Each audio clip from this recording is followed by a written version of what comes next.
ಈ ವಿಷಯ ಈಗೇನ್ ಹೇಳ್ಕೊಳಕ್ ಹೊರಟಿದೀವಿ ಆ ವಿಷಯನ ಕಲ್ತ್ಕೊಂಡು ಅರ್ಥ ಮಾಡ್ಕೊಂಡ್ರೆ ಮಾತ್ರ ಖಂಡಿತ ಮಿರಾಕಲ್ ಆಗುತ್ತೆ, ಮಲ್ಟಿಪಲ್ ಆಗುತ್ತೆ. ಏನದು? ಎರಡು ವಿಷಯ ಇದೆ ನಮ್ಮ ಜೀವನದಲ್ಲಿ. ಒಂದು ಅಂತರಂಗ, ಇನ್ನೊಂದು ಬಹಿರಂಗ.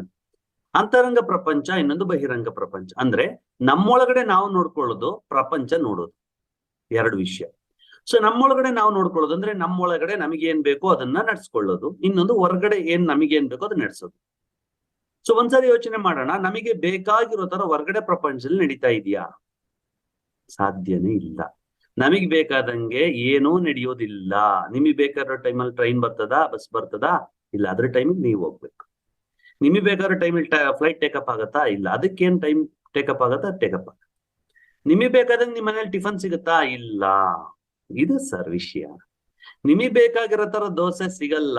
ಸ್ವಲ್ಪ ರೋಸ್ಟು ಆಗ್ಬೋದು, ಇಲ್ಲ ಕರೆಕ್ಟ್ ಆಗಿ ಬಾಯ್ಲ್ ಆಗದೇನು ಇರ್ಬೋದು.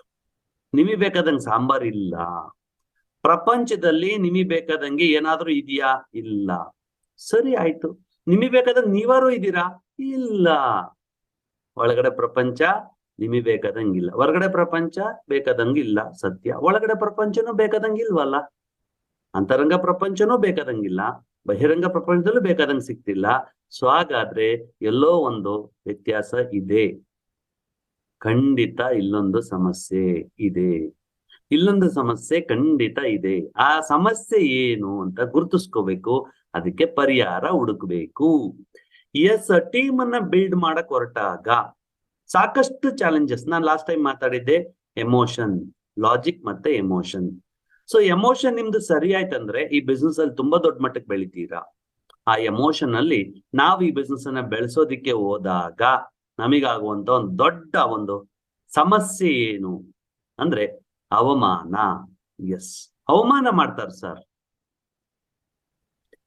ಅವಮಾನ ಮಾಡ್ತಾರೆ ಜನ. ನಮ್ಮನ್ನ ಅವಮಾನ ಮಾಡ್ತಾ ಇದ್ದಾರೆ. ಮೋದಿ ಕೇರ್ ಬಿಸ್ನೆಸ್ ಶುರು ಮಾಡಿದಕ್ಕೆ ನಮಗೆ ಅವಮಾನ ಮಾಡ್ತಾ ಇದ್ದಾರೆ. ಮೋದಿ ಕೇರ್ ಬಿಸ್ನೆಸ್ ಸ್ಟಾರ್ಟ್ ಮಾಡಿದ್ರೆ ನನಗೆ ಅವಮಾನ ಮಾಡಿದ್ರು. ಪರಿಸ್ಥಿತಿಯಿಂದ ಅವಮಾನ ಆಗ್ಬೋದು, ವ್ಯಕ್ತಿಯಿಂದ ಅವಮಾನ ಆಗ್ಬೋದು, ಸ್ವಯಂಕೃತವಾಗಿ ನಮಗೆ ನಾವೇ ಅವಮಾನ ಮಾಡ್ಕೊಳ್ಬಹುದು. ಇದು ನಿಮ್ಮ ಟೀಮ್ ಬಿಲ್ಡ್ ಮಾಡೋದಕ್ಕೆ ಅಡ್ಡಿ ಆಗ್ತಾ ಇದೆ. ಅವಮಾನ, ಕರೆಕ್ಟ್ ಅಲ್ವಾ? ಈಗ ಅವಮಾನ ಹೊರಗಡೆಯಿಂದ ಆಗ್ತಾ ಇದೆ. ನಿಮಗೊಬ್ರಿಗೆ ಆಗಿದ್ಯಾ ಅಥವಾ ಯಾರಿಗಾದ್ರೂ ಆಗಿದ್ಯಾ? ಮೋದಿ ಕೇರಲ್ಲಿ ಮಾತ್ರ ಆಗಿದ್ಯಾ ಅಥವಾ ಬೇರೆ ಯಾವ್ದಾದ್ರು ಕ್ಷೇತ್ರದಲ್ಲಿ ಆಗಿದ್ಯಾ? ಸ್ನೇಹಿತರೆ, ಎಲ್ಲ ಕ್ಷೇತ್ರದಲ್ಲೂ ಅವಮಾನ ಅನ್ನೋದು ಇದ್ದೇ ಇರುತ್ತೆ. ನೀವು ಪೊಲೀಸ್ ಡಿಪಾರ್ಟ್ಮೆಂಟ್ ತಗೊಳ್ಳಿ, ಅವಮಾನ ಇದೆ. ಏನ್ ಅವಮಾನ ಇದೆ ಗೊತ್ತಾ ನಿಮಗೆ? ಕೇಳಿಸ್ಕೊಳ್ಳಿ.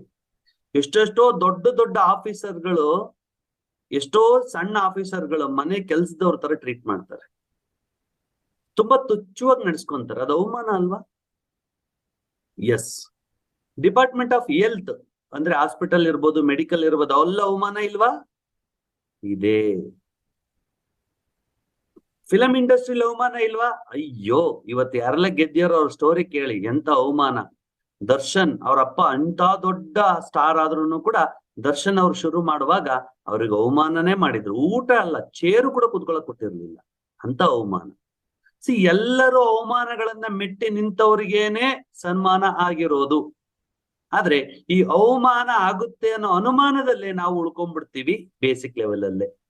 ಯಶಸ್ಸನ್ನ ಗಳಿಸ್ರಿ ಅಂದ್ರೆ ನಮಗೆ ಅನುಮಾನಗಳು, ಅವಮಾನಗಳನ್ನ ಮೆಟ್ಟಿ ನಿಲ್ಲಕ್ ಆಗ್ತಾ ಇಲ್ಲ. ನಾವಿವತ್ ಮಾತಾಡೋಣ ಅವಮಾನದ ಬಗ್ಗೆ. ಅವಮಾನ ಆಗ್ತಾ ಇದೆ ಸರ್, ಅವಮಾನ ಆಗ್ತಾ ಇದೆ. ನೀನ್ ಒಬ್ನಿಗಾಗಿದ್ಯಾ? ಓಕೆ. ಮೋದಿ ಕೇರ್ಗಿಂತ ಮೊದಲು ಬೇರೆಲ್ಲ ಅವಮಾನ ಆಗಿಲ್ವಾ? ಏನದಕ್ಕಿಂತ ಮೊದಲು ಆ ಕಡೆ ಈ ಕಡೆ ಜನ ನಿಂತ್ಕೊಂಡು, ನಿಮ್ಮ ಸೇವಕರು ನಿಂತ್ಕೊಂಡು, ಅದರಲ್ಲೂ ನೀನೊಂದು ದೊಡ್ಡ ರಾಜ, ಒಂದು ಗಂಡು ಮಗ ರಾಜ ಅಂತ ಅನ್ಕೋ. ಆ ಕಡೆ ಈ ಕಡೆ ಲೇಡೀಸ್ ಅಂದ್ರೆ ಹೆಣ್ಣು ಸೇವಕರುಗಳು ನಿಂತ್ಕೊಂಡು ಹೂಗಳನ್ನ ಹಾಕಿದಾರ ನಿಮ್ ಪಾದಕ್ಕೆ? ರಾಜಾದಿರಾಜ, ರಾಜ ಮಾರ್ತಾಂಡ, ರಾಜಕುಲ ತಿಲಕ, ರಾಜಗಂಭೀರಿ ಹೇಳಿದಾರ? ಇಲ್ಲಲ್ಲ. ಚುಚ್ಚಿದಾರ್ ತಾನೆ, ಅವಮಾನ ಮಾಡಿದಾರ್ ತಾನೆ. ಅರೇ ಸ್ವಾಮಿ, ನಾವು ಮೋದಿ ಕೇರಿಗೆ ಬಂದಿದ್ದೇ ಆ ಅವಮಾನಗಳಿಗೆ ರಿವೆಂಜ್ ತಗೊಳಕ್ಕೆ. ನಾನು ಎಷ್ಟು ಅವಮಾನ ಅನುಭವಿಸಿದೀನಲ್ವಾ, ಅದಕ್ಕೆ ಪರಿಹಾರ ಅಂದ್ರೆ ಸನ್ಮಾನ.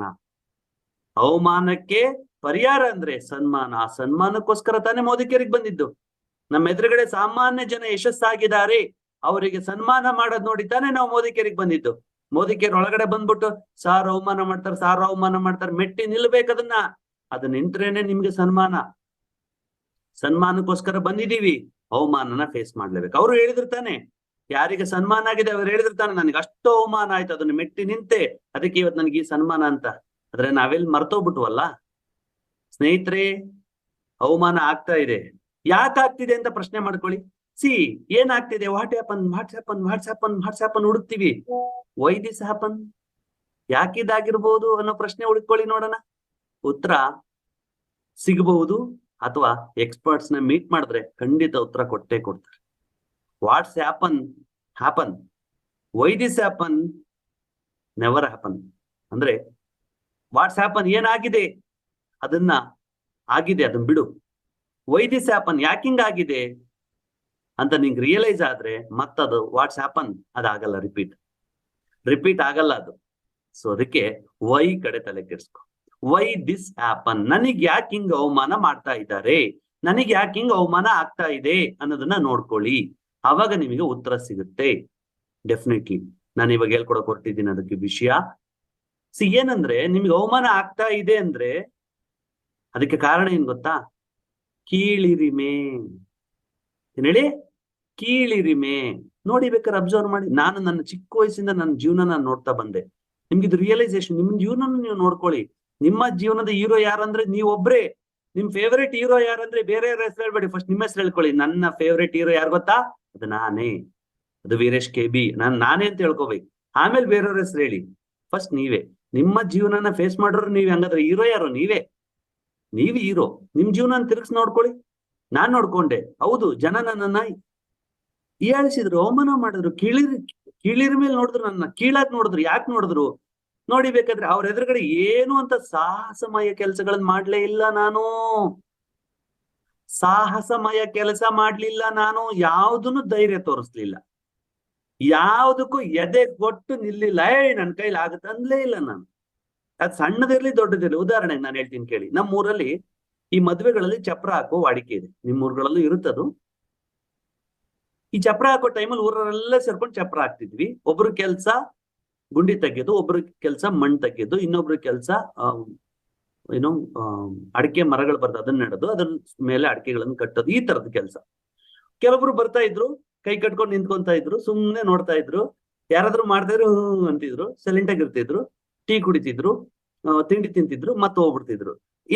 ಏನು ಅಂತದ್ದೇನು ಮೈ ಕೈ ಮುರ್ಕೊಳ್ಳೋ ಅಂತ ಏನು ಕೆಲಸ ಮಾಡ್ಲಿಲ್ಲ ಅವರು. ಜನ ಏನ್ ಮಾಡ್ತಿದ್ರು ಗೊತ್ತಾ? ಅವನ ಹೇ ಅಂತ ಸೈಡ್ ಅಲ್ಲಿ ಇಟ್ಟು ನಗತಿದ್ರು. ಸ್ನೇಹಿತರೆ, ಅರ್ಥ ಮಾಡ್ಕೊಳ್ಳಿ. ನಾನೊಂದು ಸಿಂಪಲ್ ಎಕ್ಸಾಂಪಲ್ ಕೊಟ್ಟೆ, ನಿಮ್ಗೆ ನೂರಾರು ಎಕ್ಸಾಂಪಲ್ಗಳು ಸಿಗ್ತವೆ. ಏನಕ್ಕೂ ಧೈರ್ಯ ಮಾಡಲ್ಲ, ಏನಕ್ಕೂ ಮುನ್ನುಗ್ಗಲ್ಲ, ಏನಕ್ಕೂ ಎದೆ ಕೊಡಲ್ಲ. ಯಾಕೆ ಅಂದ್ರೆ ಇವ್ರೊಳಗಡೆ ಕೀಳಿರಿಮೆ ಇದೆ, ನನ್ ಕೈಲಿ ಆಗಲ್ಲ. ಮೊದಲನೇದು, ಜನ ಅಬ್ಸರ್ವ್ ಮಾಡಿ ನಿನ್ನನ್ನ ಆಗಲ್ಲ ಅಂತ ಕೀಳಿರಿಮೆ ಅವಮಾನ ಮಾಡ್ತಾ ಇದ್ದಾರೆ.